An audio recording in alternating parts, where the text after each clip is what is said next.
নমস্কার বন্ধুরা, দাবি জানাবো সকলকে স্বাগতম। আর একটা ভিডিও নিয়ে অবশ্যই এসেছি, কিন্তু আজকে কথাটা বলবো অন্য বিষয়ের উপরে।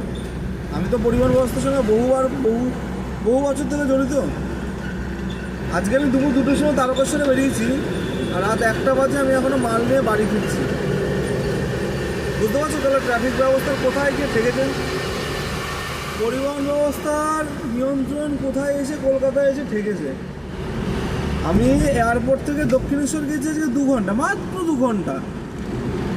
2 ঘন্টা মাত্র এয়ারপোর্ট থেকে দক্ষিণেশ্বর যেতে লাগে। কোন দেশের কোন রাজ্যে এরকম আছে কেউ বলতে পারবে? আর আমি 8টার সময় আবার আলু লোড করে বাড়ি ব্যাক করছি তখন, আর এখন বাজে 1:30। তাও আমি আমার আলু যেখানে খালি করব, অনেক রাত হয়ে গেছে বলে লেবার পাবো না, আমার ঘুরে আমার মালটাকে নিয়ে বাড়ি যেতে হবে। সেই মালটা আমাকে আবার সকালবেলা তাকে ডেলিভারি করতে হবে। তাহলে আজকে আমি রাত জাগা, কালকে সকালে আমার কাজে বেরোতে হবে। তাহলে আজকে যদি আমার জীবনের কিছু হয়ে যায়, এর দায়িত্বটা কে নেবে? দায়িত্ব? যখন আমরা যখন ট্রান্সপোর্টের সঙ্গে জড়িত, আমাদের একটা দায়িত্ব থাকে মানুষের জিনিসপত্রটা তাদের জায়গা মতন দায়িত্ব করে পৌঁছে দেওয়া, নাহলে আমি পেমেন্ট পাবো না। যদি মালের কোনো ক্ষতিপূরণ বা ড্যামারেজ হয়ে যায়, তার ক্ষতিপূরণ আমাকে দিতে হবে। তাহলে আমাদের জীবন যদি কোনোদিন ক্ষতি হয়ে যায়, তাহলে তার ক্ষতিপূরণটা কে দেবে?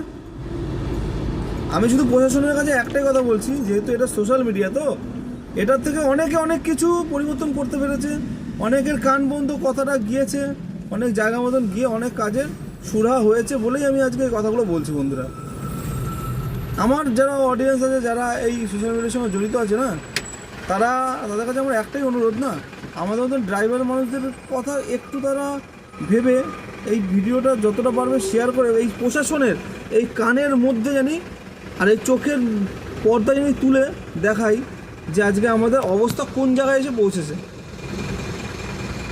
কোথায় এসে আমি ঠেকেছি। আমরা যেখানে 2 ঘন্টার রাস্তা, সেখানে আমার 5 ঘন্টা লাগছে। আর আজকে বলে কথা না বন্ধুরা, এটা প্রত্যেক দিন প্রত্যেকটা ক্ষেত্রে হচ্ছে। আমি কালকেও গিয়েছি, মাসখানেক আগেও গিয়েছি, 6 মাস আগেও একই কেস হয়েছে। রাস্তার কাজ কতদিন ধরে হয়? কতবার এই একটা জিনিস নিয়ে বারবার এই টপিক কেউ আলোচনা করে না। তোমাদের কাছে একটাই অনুরোধ, আমার এই কথাগুলো অবশ্যই প্রশাসনের কান পর্যন্ত। আমার মতন অনেক লোক রাস্তায়, যাদের জীবন হাতে নিয়ে রাস্তায় গাড়ি চালায়, ঘুম কামাই করে গাড়ি চালায়, লোকের নিজের পরিবারের চিন্তা করে, তারা কোনো চিন্তা ভাবনা না করে, নিজের জীবনের কথা না ভেবে এরকম রিস্ক নিয়ে গাড়ি চালায়। তোমরা যত পারো শেয়ার করো ভিডিওটা, যাতে প্রশাসনের কান